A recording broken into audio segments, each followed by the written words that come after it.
welcome to the Manchester's Blue Show, lads. Very nice to see you all on a Thursday. Are we all keeping well and sane during lockdown? Great, mate. Yeah, loving it. Yeah, trying my best. We're trying to do a bit of a rule on the show, Mike, where we don't mention the virus too much for obvious reasons. We just try and keep this city focused.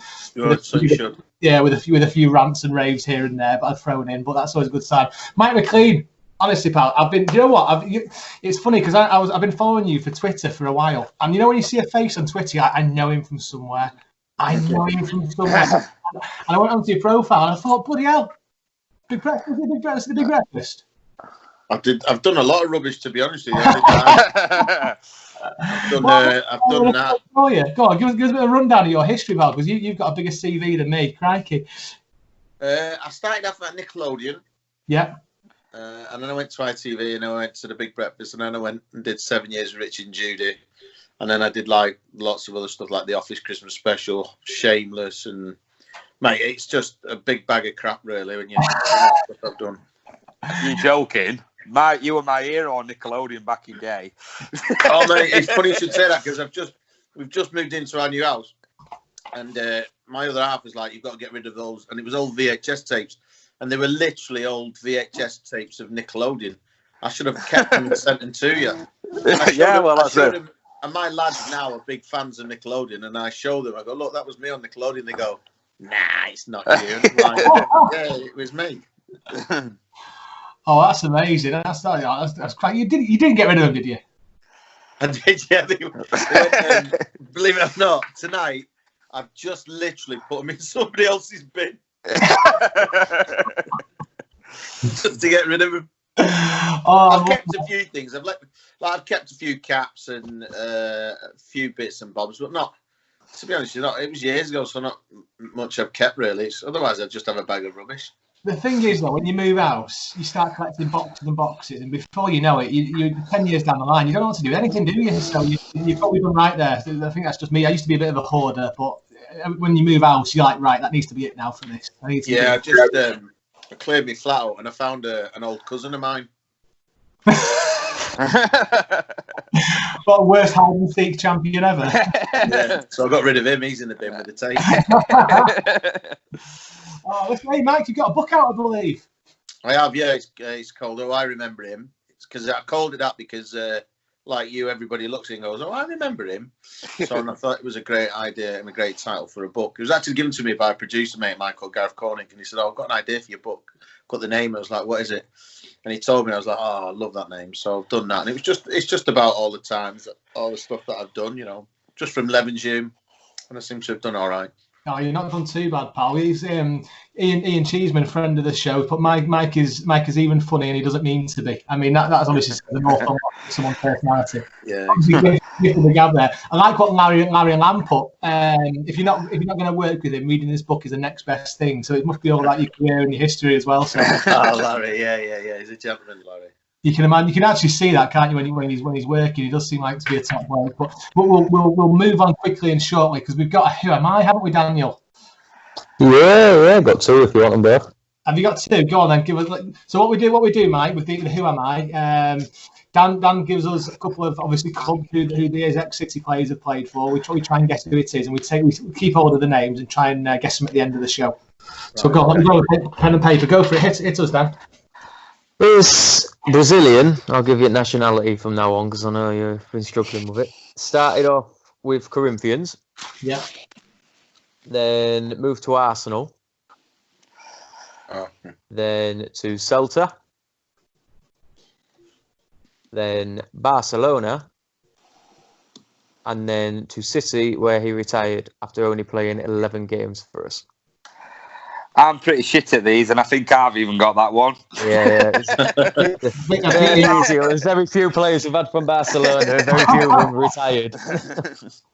I think the Arsenal giveaway there is a big one. And did you say you got another one for us as well? Yeah. This one could trick Dan a bit.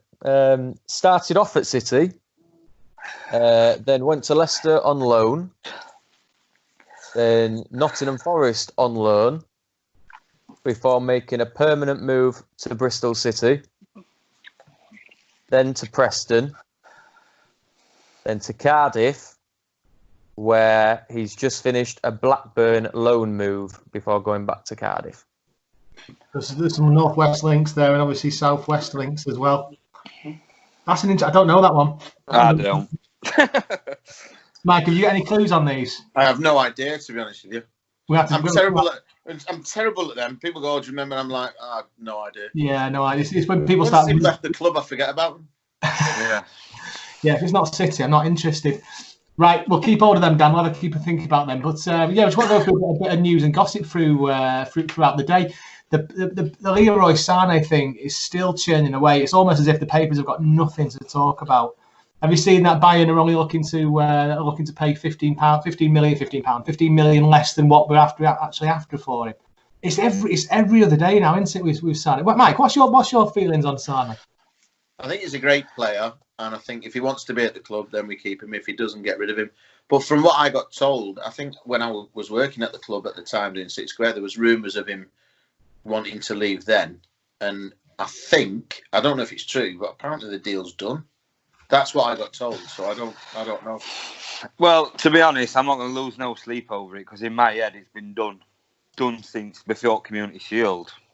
Because I love Sané and he's a brilliant player, but there's definitely something about him in there. He's not got the right attitude for this Pep Guardiola team for me. Can't have having players wanting to leave like that, can we? No, I always think that if you've got a player that doesn't want to play or doesn't want to fight for the shirt, then just get rid of him, and get the money, and we'll buy somebody else.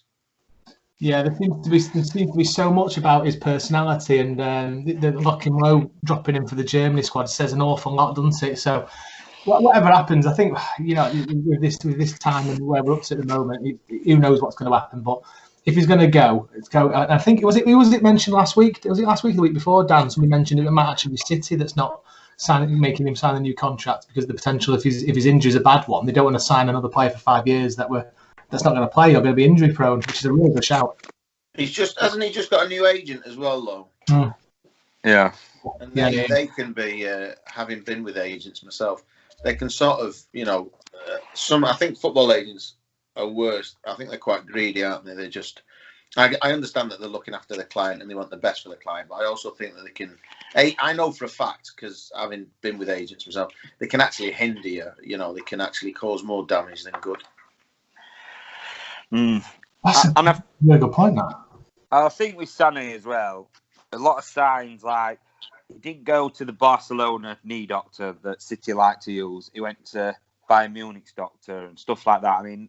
It's not that ain't normal behaviour for a player, is it? Even daft little things like that.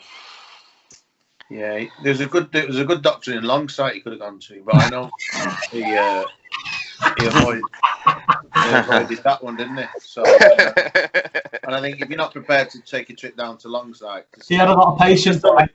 Just on the car, just before the police station, and he's very good apparently. Oh. Is that from personal experience? The police station and the doctor. I spent the night in Longsight Cell, so yeah.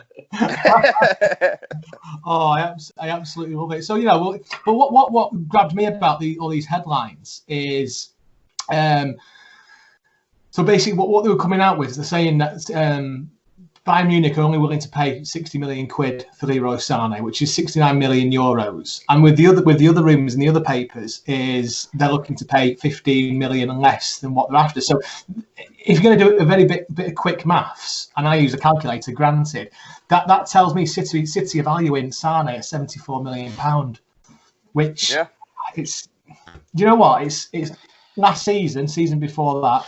You wouldn't take less than 100 million now, but nowadays, would you take 74, 75 million quid for Sané? It's last year at contract. He obviously wants to leave. We don't know how he's going to be with this injury. I'd probably take that, even though I do rate Sané as a player, and I think he's going to be fucking top player. But I think I would take that. You'd be daft not to if he's on his last year of his contract. Because next year you're going to get nothing, even if he just stays for one more season. Next year he'll go and you've just lost 60 odd. Because didn't we do that with Sanchez? remember essentially, I think they wanted 50 million or something, and look where he's ended up. Yeah, no, really good shout. We're looking at a young 16-year-old from Celtic as well, called Josh Adam, a midfielder. Apparently, Arsenal and a few other top 6 clubs have been after this 16-year-old, and City seem to be leading the pack with the youth development, don't they? So hopefully we can get another one on the rank there.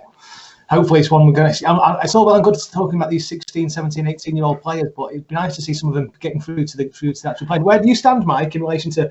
Are you bothered about playing the younger kids, or you just want to win the trophies and you just want to get the star players in there? I think a bit of both, really. I think, with Foden, the way he's been and the way he's progressed, I think, if my oldest lad got scouted by West Ham, and I rang up Jim Cassell, who was the academy manager at City at the time, and he said to me, whatever you do, don't let him go to a club. And he was only like about 8 or 9 then. And he said, because they'll burn out. And I think if there's one club that you wouldn't want your kid to go to, it's City, because the chances are going to be, they literally, I was very fortunate to get my 2 boys in for a week training. And out of all the kids there was only one kid that they gave a trial to. And they literally do take the creme de la creme. And you've got to be of some amazing talent as a kid to get into City, and as a dad, you'd want your kid to progress. And I don't, as much as I love City, I wouldn't want him to go to, because he's never going to get the opportunity.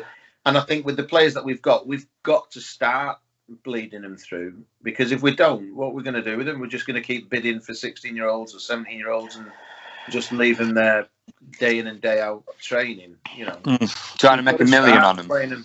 We've got to start playing them. If they're good enough to put on a blue shirt, give them a go. Would you pay the? I've heard people saying you'd only play the youngsters in sort of the League Cup type games and none of the senior players, which he does to a certain extent, but to the point of literally no senior players would play in League Cup. How would you feel about that? What you mean? Just playing the youngsters? Yeah, just play the youngsters instead of playing the. Yeah, I think. Listen, I'm not Pep, and he knows what he's doing. But yeah, I can understand that, because it's another game. It's another 90 minutes that my players, the first team players, are going to get tired, aren't they? So it'd be a good time to mix young and old and get them in there and get the experience.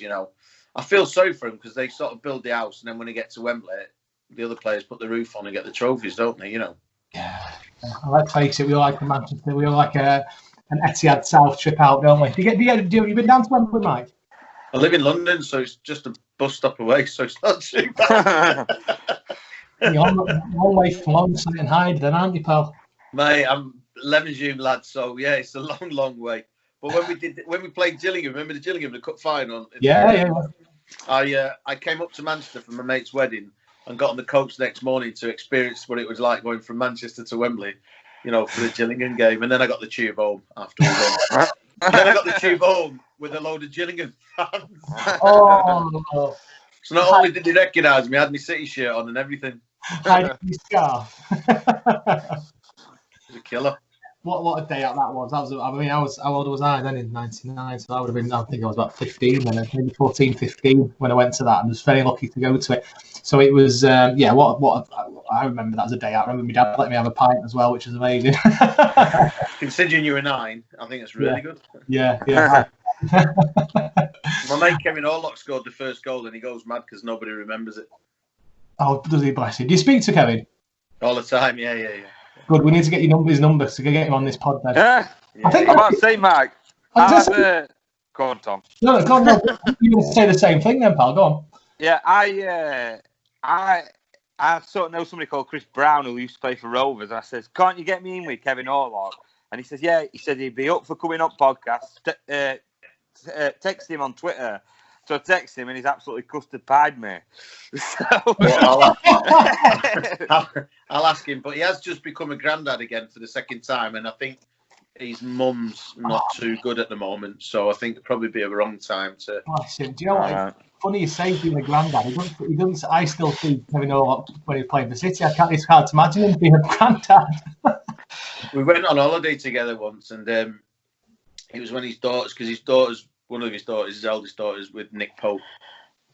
But I remember them when we were kids. They were kids, and we went on holiday. I think it was Gran Canaria, and he had to fly back the next day. I had about 3 more days left, and he was going back. And Kev won't mind me saying this, but God, he could drink. Like, he could literally, like, drink.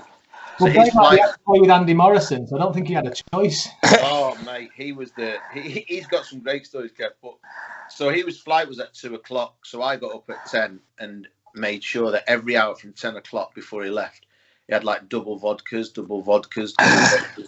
And the thing with Kev is, if you challenge him, you know, like, so I said, come on, you can't bottle out now. You've got to have one for breakfast. You've got to have another one. You've got another. And he got on the plane absolutely smashed. And he said the worst thing was, though, when he got home, his house was flooded. Oh. He said his house was flooded. There was a leak. And he was just so pissed. He just didn't give a shit about it. It's when you go to bed, you think, right, sorry, I'll sort it in the morning. You wake up sober, you did it last night. If you do get him on, get him to tell you the story about. He's got a great story about Northern Ireland when he played for Northern Ireland, getting so drunk that he couldn't see the floor. I can't remember, but because I wrote his after dinner and that with him. But if you do get him on, just get him to tell that story and the Wembley story with him and Jim Whitley or Jeff Whitley just standing out in the rain. The two great stories, really funny stories. I bet you'd be a great speechwriter, actually. How many times have you wrote speeches for people? You must have been. Yeah, I used to do it all the time. A few of the mates of mine just asked to write wedding, but I don't do it. Don't do it anymore. Kev wanted to do after dinner, and he came round to mine and said, "Right, I want to do after dinner," and because he'd been asked so many times. So I said, right, tell us some stories. And we spent a day. He was at Needham Market, actually. I went and trained with the youth team with him. And afterwards, we had lunch together. And I was like, tell us the stories. And I just couldn't. And I've known him for years, but even some of the stories he was telling me, I just couldn't stop crying. You know. And then I just had to tell him, right. And he was absolutely, on this night, he was doing this after dinner speech. He was bottling it. Like, he was proper shitting himself. But you know what? As an after dinner, he's absolutely brilliant speaker. He's got great timing, and he's got a natural way about him. He's a really good. You know, if you ever get him, he's brilliant. He is. Well, we're relying on you putting a good word in, Mike. I'll mention it for you. Don't worry. Oh, brilliant, Dan! You had a couple of questions for Mike, didn't you? Yeah, I did. But hang on a minute, I'm gonna have to click off my phone. Well, first things first, Mike. Because you've met so many City players, which is the one of the best players you've met? Who's the best Man City player you've met? Oh, that's a really good question. What you mean, as in playing ability, or the night, as in off the pitch now? Well, I'm both. Both, yeah. That's both. Dennis Stewart was my hero growing up. DT. They always say, like, never meet your heroes, and two of my heroes. One was Steve Coogan, which I met, and I wish I'd never had. And the other was obviously Dennis Stewart. Dennis was probably one of the nicest. He's such a lovely bloke. And when I had that problem at City Square, he was one of the first to ring me up, you know. And Jim Cassell, who was the academy manager at City, is probably without doubt the nicest man that you could ever wish to meet. And Chappie, you know, the old kit man, Chappie. Oh yeah, love to get Chappie on. I mean, he is probably the second nicest man.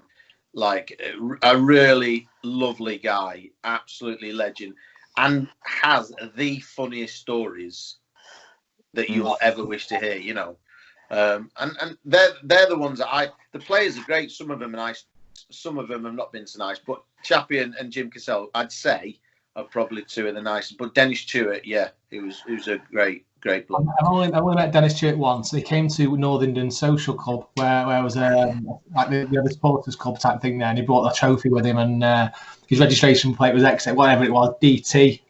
And he opened his boot and brought a trophy out of it, and it was just like, oh mate, honestly, loads of time for people. You've kind of got to be a bit of a people person in that type of role, haven't you, like an ambassador? But he didn't seem to have he couldn't have had enough time with him. Yeah, I mean, Mika Richards is a nice guy. You know, another really genuine down, and Jolie and Lescott as well. I remember them coming on City Square, and they were always, you know, really, really nice and fun guys and we'd always say, look, we're going to do this and do that, and they were always up for a crack. Trevor Sinclair, another one that was always. Yeah. We wrote a skit once. We did a thing called Program Sellers. I don't know if you saw it at City, and Nigel and I pretend we're program sellers, and we go through the program, and we had Trevor Sinclair, and I thought, right, what can we do? So we pretended he was the guy from Nottingham Forest. Remember, we had the pineapple. Oh, Yeah. And so he came. The skit was that I wrote that he'd come up to the pro and we go, "Oh, it's you, isn't it?" He goes, "Yeah, yeah." We go, "It's you, isn't it?" He goes, "Yeah, yeah, yeah." He goes, "I loved you at Nottingham Forest." And then we started singing, "You got a pineapple." And he's like, "No, no, I'm Trevor Sinclair." We're like, "No, you're not. We know who you are." And he was. And when I said to him, "Look, this is what I want to do," he was like, "Yeah, yeah, not a problem." You know, so they've all been really nice, really. Brilliant. Micah Richards is doing a fantastic job on TV and Isn't it? on podcast. Yeah. So nice to see him doing well. Yeah, and he's such a, and the reason he's coming across well is because he's just genuine. Mm. You know, there's a few footballers on the telly you see and you think, oh, you know, take that away. But he's coming across as absolute genuine, and I love that on Sky with him and Roy Keane. Yeah. As much as he played for United, but Roy Keane for me on the telly is just brilliant. He's back, isn't he? You have to watch Roy Keane, don't you? When he starts talking, you want to see what he's going to come out with and what he's going to say. You just see the wind-up cut. You can see it a mile away. He's literally just throwing it. He's just winding them up, and people bite. Bite. You know. Love it. Come on, Dan. My next one is who's the worst one you've had to work with? Worst player you've had to work with? Where do we start? The worst. I'm just interrupting you, mate. I met Dennis Stewart, right, at the City Shop, and like you say, proper nice guy. Didn't rush me talking to him. Had a chat with him and all that. Because he was a bit before my time. He signed something for my father and all that. And I come out, and I know there's going to be a lot of backlash, but I met Mike Summerby as I come out. I went, "All right, Mike, can I have a photo with you?" He went, "Fucking hell, I ain't got time for that." Yeah. That was straight away after meeting Dennis Stewart. I think Francis Lee was, he wasn't one of the nice. Remember when we got Kappa, the kit? Yeah. I was at Nickelodeon at the time, and he invited me to the kit launch. And so they put us on a train from London, and then they picked us up at Manchester Piccadilly on the players' coach and took us to Old Main Road, you know. And he'd just become the chairman. And I sort of said to him, "Oh, you know," I can't remember what I said. It was a couple of questions about getting a decent manager and blah, blah. And he just literally bit my head off. And I was like, and I just couldn't. I thought, you couldn't be any ruder if you tried, you know. And he was just rude. And I just thought, I haven't got the time of day for you. And then later on in the daytime, he tried to make conversation. And I just pied him. I was like, nah. Right. My next one, Mike. Obviously, you live in London. Do you still go to matches much? Yeah, I mean, I went, obviously, when I was working at City Square, I went all the time. And then since I've been once for various reasons. But I was in Manchester and I was at my mum and dad's. I was at my mum's because my dad passed away in Christmas time. And I thought I'd treat the boys, and I took them to City versus West Ham. And I just kept a low profile. Can you talk about City Square? Yeah, mate. I mean, you know what? It was. I spent about 4 years there. It was great. We had a laugh.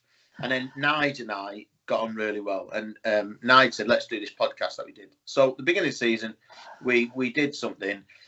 And all it was an impression of a Chinese guy when we couldn't get to China late. Do you remember? Yeah. I did two things. One was a Spanish guy. We just signed the midfielder. Rodri. And I phoned up my cousin in Spain, and I pretended to be my cousin in Spain, just asking what he thought about Rodri. So I did it all in Spanish because my family is Spanish. And then we did a Chinese guy just going, he missed the plane, didn't have the paperwork, and he didn't have any Jackie Chan films. So they can't go. Exactly. So we came back, we put it out, and a rival podcast slated us, which we knew we were going to get. We just knew because we kept it at half an hour. There was little segments. It wasn't massive, big things. We'd listened to other podcasts, and we thought, right, want to be different. Comedy characters.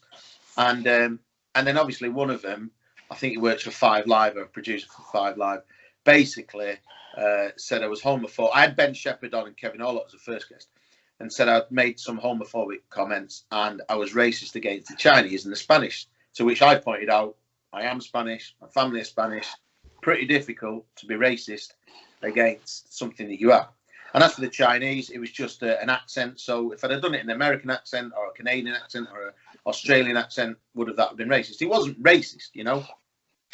So then what happened was City rang us and asked us to put an apology up, which I said no, because we're not affiliated. And this was in July, and our contracts didn't start until August, the first game of the season.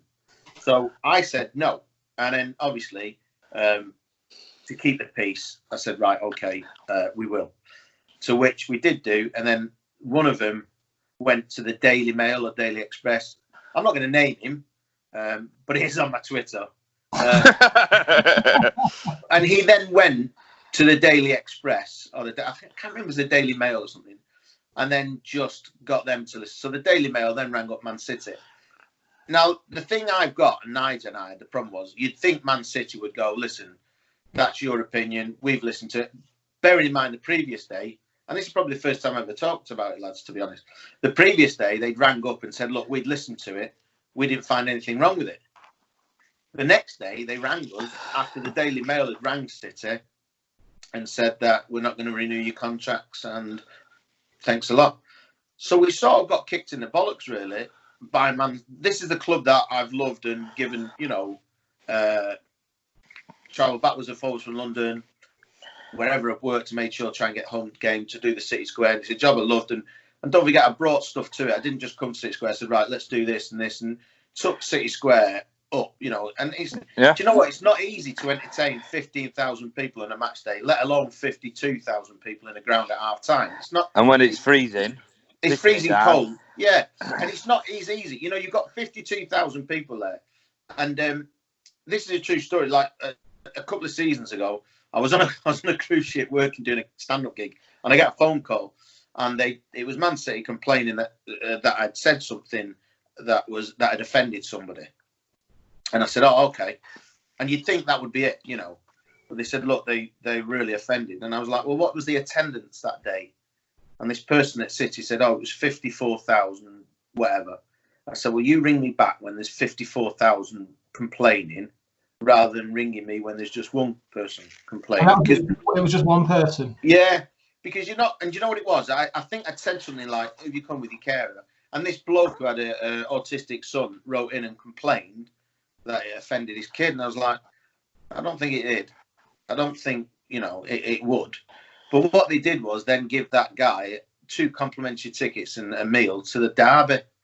So I said to my mate, listen, if you want a ticket for the derby and you can't get one, just ring in City and complain about me. Not only will you get 2 free tickets, you'll get a meal as well. So the thing that annoyed Nigel and myself was that there was no support from City. You know, after everything that you'd done, it was just a case of, right. So what they did was they tried to keep face and sort of just said, look, we're not renewing. We didn't get sacked because we weren't under contract. We just didn't get our contracts renewed. And I was like, not a problem. But it's sort of backfired because the amount of people that have said it's crap now and this, that and the other, it's just, you know. And I don't think I'd ever would go back now, even if they turn around tomorrow and said, look, to me, I'd be like, if you couldn't have supported me at the beginning, you know. And don't get me wrong, I had a nice time there, and you know, it was a good gig and it was nice, but it's not the easiest gig, you know, especially on a day when it's pissing down with rain and you've got to get on stage and make 10, 12,000 people laugh. A League Cup match against low league. Yeah. On a Tuesday and then night. at half time, you know, they say, right, we've got this to do, and you're like, that is the biggest pile of crap. Yeah. And they go, yeah, but you'll make it funny, and I'm like, no, it doesn't work like that. You know, it's just, and that was it basically. That person knows who it is. It didn't affect me as much because it was just a gig thing, but Nigel did because he just had a little baby. He was on Galaxy Radio in Manchester. It could have affected his job, but what they said was, I can't understand how a big club like Man City didn't back you, and that's the disappointing thing. That's really upset me, you know. Matt, do you think? On, sorry. No, do you think it comes from this like over the top PC Twitter world that I think to get like so many like I'm not just calling dippers out here, but like a Liverpool supporter base would jump on something like that, going, "Oh well, he's racist," and Man City's carried him going. Do you reckon that's what they were scared of, or? Yeah, it was just you know what, you know as well as I, you know, it's like trying to do a podcast that to keep people interested in, you know. And I'm fortunate, and Nigel's fortunate that we've had the experience and we know what it, you know. And I don't think they sort of liked it. It was this new podcast that was coming on and doing something different, and it was a bit of a competition for them. I think, you know, if you're doing a podcast and somebody else comes up, you think, right, well, you've got to up your ante to make it interesting for people to listen, to watch, to, you know what I mean? And that's what we did. We just made it. We didn't want to do anything serious. We didn't want to. We just wanted to make it light-hearted, fun.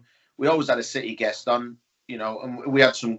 We still do. Obviously, we're not doing it now, but we've had some great guests on, and people have commented and said, "Oh, it's been really interesting." And we did a great skit where we ring up. We'd have a big guest at the end, and we'd always run out of time, no matter who it was. We'd always run out of time for him, you know. Vincent Company, David Silva, and we just Nigel go right, and it was just a run out of time, and people just said it's funny. They could see the joke come in, but they always laughed. So, you know, it was just that really, and it was just City just bottling it and going, oh no, it's, you know, there's nothing to do. And we said at the beginning, this podcast is not affiliated with Man City in any way, shape, or form. So, can I ask you? I was going to say a personal question. It's not personal. Mate, ask away. You're all right. So, people said to me, oh, well, you know, working for City, that would be your dream job, wouldn't it, Tom? And do you know what? In a way, I thought about this, and I think to myself, right, well, if I worked for City and something happened where they didn't support me, I've been going to City since I was 4 years old. And do you know what? If that happened to me, I don't know if I'd like to work for City. It's like what you said, don't meet your heroes. Imagine you have to be a wanker. You'd be gutted. It's like City didn't support you in that way. Has it tarnished your thoughts about City in any way? Yeah, listen, I've seen what goes on in there, you know, and I'm not going to tell you because I don't want it to go out like. But I've seen the way it's run, and it's just not the club that you would think it is, mate. Honest to God, trust me. You know, the people that work there. There's so many chiefs, and there's just hardly any Indians. Corporate machine. Massive corporate machine. And you were right before when you said about this, somebody said that it's snowflakes. It's the era of snowflakes, you know. Yeah. And it is, you know. The bloke went, I'm offended that you've said. I said, well, I'm offended that you're offended. Where do we go? You know, it's like, and the thing with comedy is, and being a comedian, you're never going to make everybody laugh in that one room. You're never ever going to make everybody laugh. There's always somebody going to either be jealous or just think you're a prick, you know, and that's the way it is. But the majority of the City fans are sort of made laugh, and that was the City fans. We're working class people, you know, and I'm the first to say, well, hold on, I mean, that's a bit expensive. And the reason I liked it was because if I saw a kid that didn't have a lot of money or with a mum and dad, I'd made sure that they got the ticket to go and see the players on the red carpet, you know. And I didn't want to be told who I had to give the tickets to. I wanted that kid to go and have the tickets too. I remember there was a lad there with his dad, and he didn't have a ticket, but he'd come down just to experience it. So I went and got a couple of tickets for him. Did you really? That's brilliant. Mate. Yeah, because he'd just come down, and the kid. There was another lad that had come down. He was only 15, and he just reminded me going to Main Road. And he was a really nice lad, and we'd used him a previous week. And I think it was a Champions League game. And I said, oh, you're going to the Champions League game? And it might have been Bayern Munich. I can't remember. And he went, oh, no, I can't get a ticket because my dad's not working and I can't afford it. And I said, look, just be here when we play them and I'll make sure you've got a ticket. And I did. I got him a ticket, and he went in the ground, and he was, you know, kept bringing bags of sweets. And, you know, now I've got toothache from him. So you gave me some free tickets. Well, you gave our young'un some free tickets once. You got our lass and Babby on stage, and then you told everybody I were there to propose.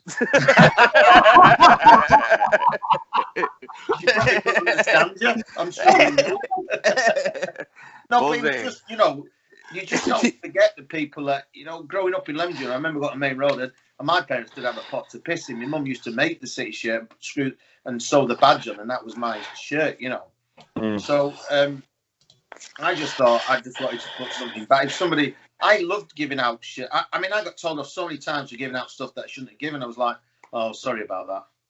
I didn't care. I was just give it him. You know, you're a big organisation. These kids will remember it, and these parents will remember it for years. Just let them have it.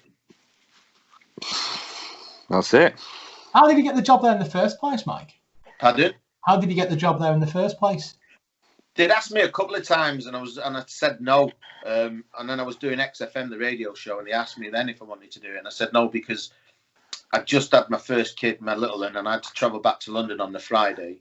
So to get away and do City at the weekend, I would have been castrated. She would have castrated me. So you still lived in London, even though you did the thing at City? Yeah, man. I used to travel all the time. Every home game, I'd get there, and when I had my kids, I'd take them with me, and they loved it. They absolutely loved it. I used a couple of them when we were filming stuff. They loved it. They absolutely loved it. They were more upset than me when I didn't do it. I had to tell them that I'm not going to be working at City anymore, and they were more upset than me. And my missus is a Chelsea fan, and she's gutty because I'd take her to go and see City in Chelsea. But I used to get guests for City Square. They'd be short of guests, and I'd say, right, I'll ring up so and so, I'll get so and so, and I'd get, and I'd sit down and write and say, right, I've got this idea, we should do this. But the problem you had there was you had people running it that didn't know how to run a show or didn't know how to put. It's like bringing in a joiner in your house and you telling him how to put your door on.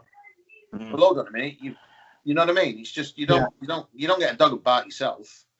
I sort of got all this experience. I'm going, well, that doesn't work, but you need to do. To the point in the end, I was like, you know what? Just tell me what you want to do. I'll do it. I'll turn up, do it, and go. And that's how it was, really. It was a shame, really. It's sad that. It is. You said before, does it tarnish? It hasn't. I've been invited back. Like Dennis Tuke was first to ring up and say, look, anytime you want to come, just ring me and come in the box. And I was like, yeah. A couple of other players and ex-City players would ring up but I just didn't want to go back. It was only that I was at my mum and dad's in Leamington that I took my kids and said, right, come on, we'll go and, we'll go and see City and West Ham. But the City fans were great. They kept coming up saying, City fans were brilliant. And I'm not just saying this, but City fans, they were brilliant all the time. They'd always come up and go, oh, we loved you doing this, or we loved it when you had this, and we do. And they were great. Never once did anybody come up and go, oh, crap from my kids. But you'd be surprised, lads. If I told you off camera the stuff that went on, you'd be shocked. I can imagine. I'll tell you what, Mike. That's your next book. You can put a thumb on that, can't you? Cunts I've worked with. Yeah. Him from City Square. Yeah. So what's the plan now, work-wise? What are you up to these days? I've just written a comedy series with a friend of mine called J.K., who's a great comic. We've literally it's called Grassroots, and it's about a Russian oligarch who owns a big football club like Man City. And he's after Jack Maggie. The manager's been done from the bum scandal. So he wants Jack Maggiera from League of Walsall, who's after this top manager in Europe. So he rings an agent in England to find him, but the agent mishears him and gets him Jack Marshall from Walsall. And he's got to go in and turn this club around because they're opening a new stadium and their opening game is against Barcelona. But obviously there's problems. And so we've just written that. And we were just before the lockdown, we were just about to start writing a series for the BBC about a celeb football team. And it was by, believe it or not, a guy called Kelly George. Now, Kelly and I used to play for the Emily and Hughes celebrity football team, and Kelly George was in Grange Hill. He was the longest serving member of Grange Hill, and he was in a film with Guy Ritchie. I can't remember what it's called. Oh, Rock and Roller. He doesn't say anything throughout the whole film, but he's in it. Right. And then he approached me and he said, look, I've got this idea, will you write it? And we just had the meeting about 2 weeks before the lockdown, and everything was put in place, and we're like, yeah, we had a room at Elstree Studios and we're just about to start writing, and then the lockdown happened, so we've not been able to write. Sounds good though, Mike. That sounds great. What's that going to be aired on then? We don't know. We're hoping Netflix, because Netflix is sort of, place to be, innit? Yeah. But at the moment now, what I am doing is painting and decorating my house. In fact, behind, there's a little bit of green behind your shoulder. Oh mate, it's just like we just moved into a new house, so just every room's got. I'm bored of painting. I can see why Picasso cut off his ear. Well, Mike, when they're filming, if you need 3 extras with 2 skinheads and a bloke with a ginger beard. You know where to get us. Hey, I tell you what. you three would be the first I'd have always. The only problem is though, you couldn't get Dan to shut up. Stop speaking part time. Shut up. No, definitely, without a shout. If it comes off, I'll give you a bell. You can be extras. Oh, brilliant. Can I just ask you a quick question about Netflix? Completely, absolutely random here. So when you write a script, short and sweet, how does it go to Netflix? How do you do that? Oh, it goes through a process. So what you do is you write it, and then the idea is to try and get a bidding war. So you go to various people like Channel 5, Sky 1, BBC, or Netflix. Amazon have just a friend of mine has just worked on a brand new thing with Richard Hammond in Amazon. I think I'm due to play a part of a Spanish policeman, I think. But what you do is you go to them because they've got the money. At the moment, everything's Netflix, Amazon. They're the things that, you know. So they've got these big production companies that are just literally looking for scripts. They've just got money. They've got endless plots. So they just go out and say, right. And if they like it, what they do is they say, right, okay, well, we'll commission 6 episodes with the possibility of another 6. We're watching. I mean, Sky. We went to Sky with this idea. And they'd already done something called, I think it was something Rovers, which was by Craig Cash. I think he'd sort of already written something. I think it's something Rovers. So they didn't want another footballing, programme. I then took it to a friend of mine at BBC who sort of read it. I went, I don't know. And then a year later, I find out that the guys from the In-Betweeners are sort of writing the same thing, only because she's told me about this idea, So you've got to be careful, really, who you take it to. So, and people that in the industry, you've got to sort of say, look, that's why now when we ever do it, I always send out just the first script and never send out the whole 6, just so they don't have an idea of, because it takes it took Jerry and I a good year to write it. So you spend the first month sort of writing ideas and scenarios. Like, for example, I'll give you one of the gags that we've done. The players turn up for the pre-season party. And they all turn up, with beautiful women, apart from this one player turns up with this old woman. And they all go, oh, you brought your nan? And he goes, no, it's my girlfriend. And we took that from Wayne Rooney, and then one of the players, he gets arrested because he's been giving his money to ISIS. But he actually, because he's foreign, he thought he was giving his money for ice creams. So, and then my friend Jerry and I, we come up with this. I can't remember what it was now. We come up with a great one where a Bolivian player. I don't know if you know this, but Bolivian players are the smallest players in the world. They're very small Bolivian players. So the manager gets given this tape of this player that's Bolivian, and he's just bending in these free kicks. Every free kick he takes just goes in and goes in and goes in. And the agent says to him, "Look, you can have him." And he said, "How much?" He said, "No, he's on a free." He said, "Right, I'll have him, but I've got to, the problem is you've got to set him and his family up in Manchester." And he's like, "Not a problem." So when it comes to training, this player that's been brilliant at bending balls over can't get the ball over the wall. And it's because the players are taller here than the Bolivians. The Bolivians are like 4 foot odd, but here they're 6 foot odd. So of course, he's got that. And he says, "Well, what about his family?" And he said, "Don't worry, I've got him a job." And we wrote a bit where they're in Market Street in Manchester just playing the pipes, the Bolivian pipe. In the streets of Manchester. So it's just those. You have to start to write the ideas that you think are funny. And then you have to try and, so it took us a year to write all 6 episodes. And it was, it's a long process, honestly. You go in the morning, you start writing. And by midday, you're bored. You're like, let's see what next thing you know, we're looking at cats and cucumbers. I think if you put a cucumber in a cat, they sort of jump a mile. Oh, yeah. You know what I mean? We end up watching that for a while. And then we end up arguing because my writing partner is an Arsenal fan. So we end up arguing about who's got the greater team, and who had the greater team. And obviously he's hanging on to the Invincibles, sort of like, In fact, when Liverpool got beat by Watford, I texted him, I went, "God, I bet you were shitting yourself." Do you know what? It sounds like you're keeping busy, and that sounds like an absolute belter of a show that's in the off in there, pal. So all the luck in the world with that, buddy. Oh, cheers, fellas. Cheers, lads. If it does come off, I'll invite you to the premiere. Absolutely. Oh, yeah. Brilliant. Can I wear a City shirt? Better not, though, eh? Hey, you wear anything you want. You'll regret saying that. I'll come Chinese. Just don't get me to talk to you. Oh, fantastic. Listen, Dan, have you got anything else to ask him? No, mate. I think we've covered it all. I'm happy. I don't think I've smiled so much, Mike. You've generally made me laugh there. Brilliant. Oh, mate, you are more than welcome. Thank you, fellas. It's good luck with it all. I really appreciate it. Good luck. I wish you all the best with it. Listen, keep in touch, man. Catch you later. Thank you so much. And you take care, lads. Cheers, Have a nice pal. night. Bye-bye. Lads. See you later, Mike. Bye.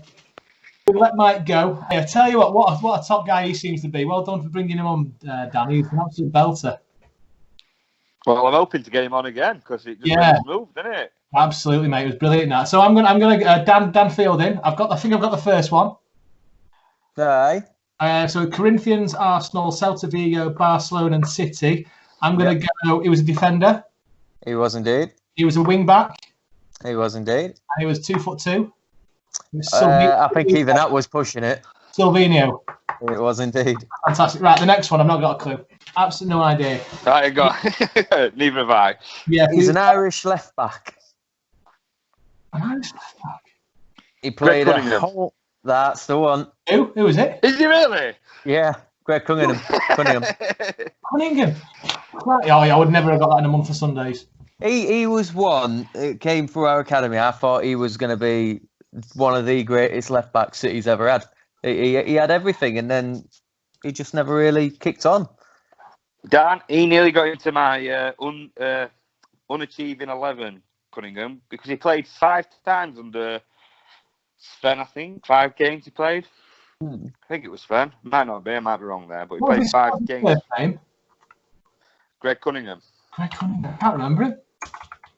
He's, 5 games I've got down here too.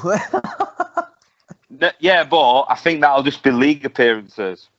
And I think right. He played, I definitely played 5, I'm sure he did.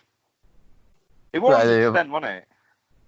It was 2008 when he first started, because he came through our academy, didn't he? And he just, I think he played a hell of a lot of academy games, didn't he? He was the next big thing. Youth career is 2007 to 10, and we signed him professionally 2010 to 2012. Crikey. But still, honestly, never in a month would I have got that. Good one, pal. You stumped me there, buddy. Do you think City Dave would have got that? Well, I think he'd struggle with Silvino.